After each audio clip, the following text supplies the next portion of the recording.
2:40 here in the afternoon, and even though I am still drinking my second cup of coffee, but because it's the afternoon, I'm drinking iced coffee instead of hot coffee because I don't like to drink hot things in the afternoon. But so it's a second cup of my second cup of coffee is iced coffee today in my same cup, my Bluebird flower mug. But before I begin, let me do as I always do, just acknowledge that I'm speaking to you from Washington, D.C., and these are the traditional lands of the Piscataway. And I want to honor the Piscataway as the host people of the lands where I'm living. I want to thank them for the stewardship of their land, of these lands. I want to acknowledge that they're still here.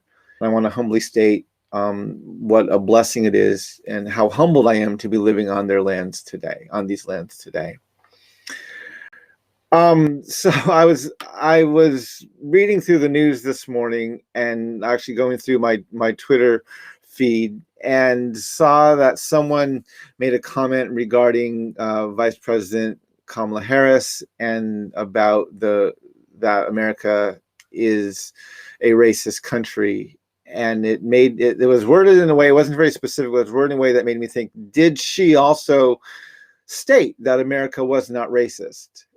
If you remember my second cup of coffee last week, I think it was last Friday, I came on and I called out both Senator Tim Scott as well as President Biden for stating that America is not racist. And so I Googled this morning to see if Vice President said the same thing. And sure enough, she actually did an interview on Good Morning America on ABC on Thursday morning, the day after President Biden's address last week. And she was asked about Tim Scott's comments, and she stated that America is not a racist country. And so I, again, was a bit appalled by that. Let me share with you the article. The article I read was in USA Today. She said, America is not racist, but we must speak the truth about our history regarding racism, which is kind of the same thing Tim Scott said, right? He said he acknowledged some ways that he experienced racism, but he said our country is not racist. The title of this live stream is You Too, Madam Vice President.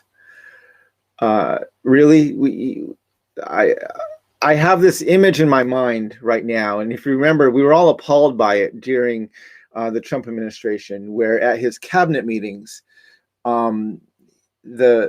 because Trump was such a narcissist, his cabinet would go around the circle and would just talk about how honored they were to be in his cabinet and how great a man he was and blah, blah, blah, and just feeding into his incredibly fragile ego.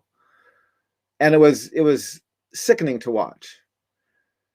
And I just have this image of Joe Biden's cabinet meeting, and they're not going around the circle praising him, but they're all just going around the circle saying how great America is and how whatever group they represent is not actually hurt.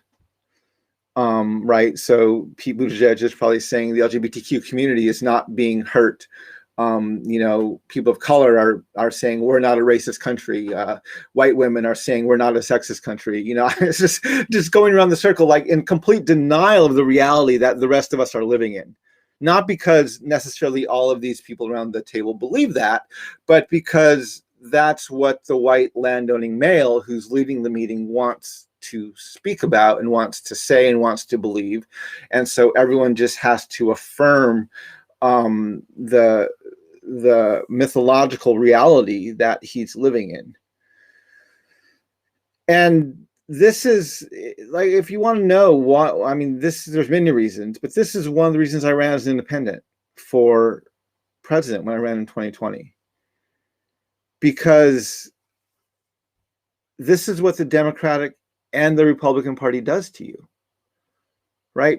Because American exceptionalism is the coping mechanism for a nation that's in deep denial of its genocidal past and its current racist reality.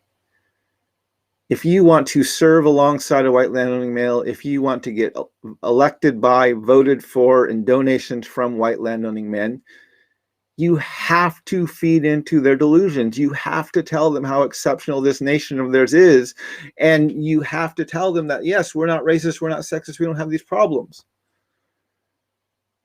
And it destroys the credibility of our BIPOC people and people of color and marginalized people to have to go into those spaces where if you want to sit at those tables, you have to at least give voice to these lies.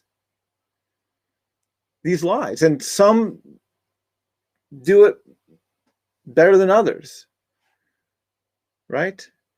And so we had all this hope to actually have BIPOC people sitting at the table. Joe Biden is very quick to take credit for having a very diverse cabinet.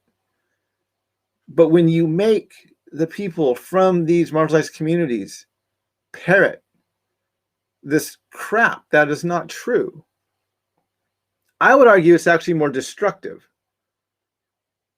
than, or it's as destructive as what we saw the previous 4 years with Trump. At least with Trump, they would try to walk back some of the craziness, right? They're like, well, I can't say that. And they would try to walk some of his craziness back. But with Joe Biden, they're just parroting it. And it's the GOP and the Dems, right? Tim Scott just went out on his own. He's a black senator in the GOP. Of course he has to say this. And this hurts the long-term prospects for change in our nation. When we are literally training BIPOC politicians to abandon their communities and to buy into the mythologies that white America is promoting, that has long-term implications and consequences for actually getting change. Right? When we hear this from Joe Biden, America's not racist, we all look at him and say, oh, well, you don't know. You don't live in our world. You don't understand what's going on.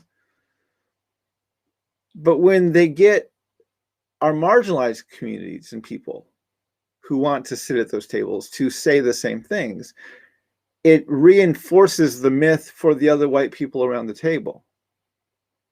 They're most likely not going to come out and call out these lies that are being repeated.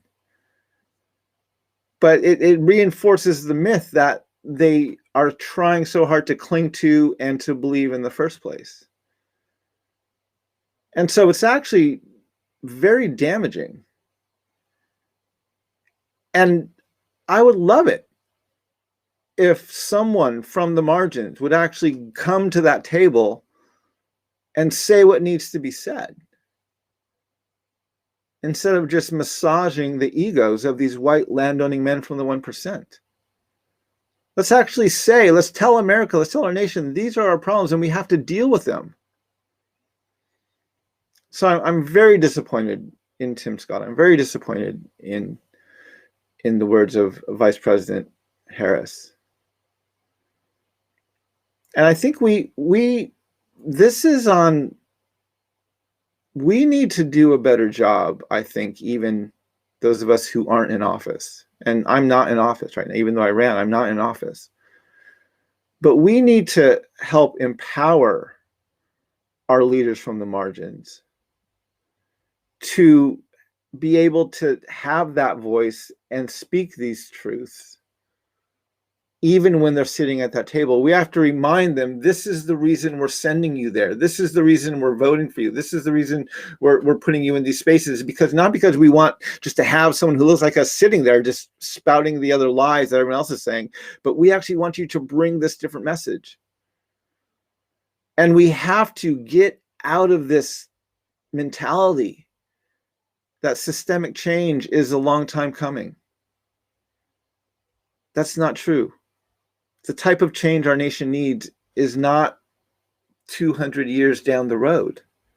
The only reason we're told that this type of systemic change comes slowly is because white landowning men want more time to adjust to a world where they may not be the center of it and not considered superior. And so they do everything they can to keep that. That's a big change. We have to work and get there slowly. We don't need baby steps. We need baby steps to understand our own humanity, our own agency, to voice our own concerns. We don't need baby steps for that. The only people who need baby steps are the white landowning men who don't want to give up that control and that power. They want baby steps. The rest of us are like, no, we have this agency today. So we have to do a better job of communicating to our leaders of color who are sitting at these tables. We have to remind them when we see them, when we have a chance to talk with them, when we have a chance to communicate, not to, I don't just want to be scolding them and become opposition to them, but we have to remind them, no, you are there to represent these voices that are not there. And that means you have to tell the white landowning male establishment that this nation is absolutely racist. Of course, I've never played that game. And this is why I ran as an independent. And this is why I worked so hard to get the message out as clearly as I can. And this is also probably why I didn't get a lot of coverage, because again, the white landowning male establishment doesn't want to hear these things. But we need to learn to speak them. We need to learn to speak these truths, and we need to empower. I'm not expecting Joe Biden to come around and acknowledge this nation's race. If he hasn't learned it by now, he's not going to experience it in the next 4 years while he's insulated in the White House. But these other people sitting around his cabinet, these other people from the margins, before they get so insulated that they forget as well, we need to empower them. We need to encourage them. We need to remind them that they are there. It's not just enough to be at the table. They need to actually speak the truth while sitting at those tables. And that's what will make us proud, to have the first Native woman, the first Native woman on the cabinet, the first African-American woman as a vice president, all these firsts that we're talking about we're getting as a nation. Well, if they're not saying anything different, then there's no big reason to celebrate. This isn't just tokenism we're celebrating, right? We're celebrating that we actually have voices around the table. So we have to empower our leaders from the margins to bring that voice to these tables. That's what we have to do.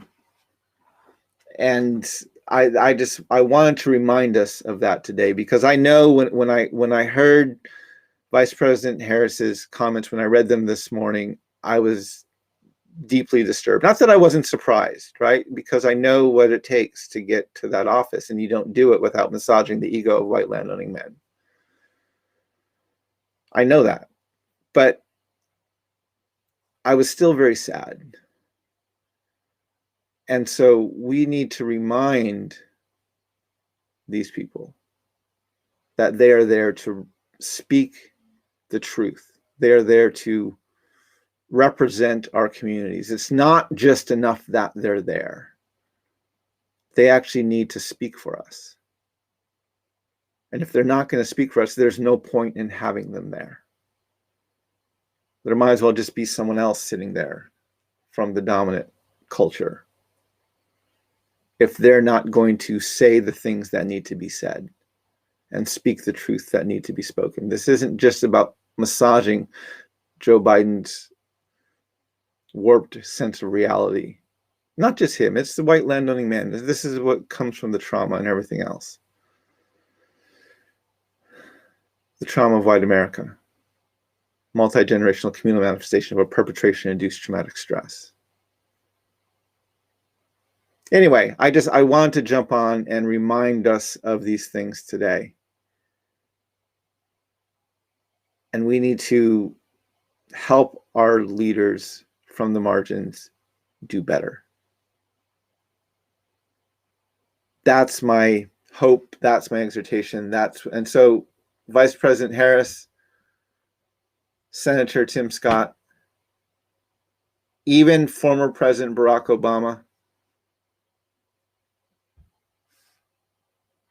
I'm saying those three because I know you have all bought into this, at least perpetuating this myth of American exceptionalism. And for the others who are still new, and I haven't heard this from you yet, but Secretary Holland, please speak the truth, represent our people when you're sitting around that cabinet table. Do not let the lie that this be perpetuated, that this nation isn't racist. Speak up, say something. We are so excited that all of you are at that table, that there is that diversity there, but now we need you to speak the truth.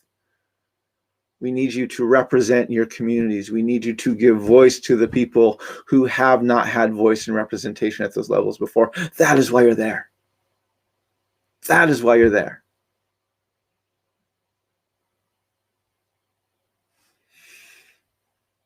Anyway, those are my thoughts. I will, I'm hoping to watch the sunrise again tomorrow morning. It's supposed to be partly cloudy, so if it looks good in the morning, I'm going to be out and watching the sunrise again. I'm enjoying my iced coffee right now. I have a blend of coffee. I found there's a local roast that I really like. It's an Ethiopian roast. I don't drink it every day. I drink it maybe every other day. But there's another blend that I like to make where I take Peet's coffee and blend it with about 2/3 Peet's coffee and 1/3 of a Stumptown roast, and I blend it together, and it actually makes a really smooth cup of coffee that I really enjoy. So I drink that. Those are the two major coffees I drink. I drink this Harar, which is a local micro roaster here in DC, and then I like to make this blend from Peet's coffee and a Stumptown roast. But anyway, those are just some thoughts and a few thoughts about my coffee. Have a good rest of the day, my relatives. Walk in beauty. And maybe we learn how to walk in beauty together. A cat and hakone.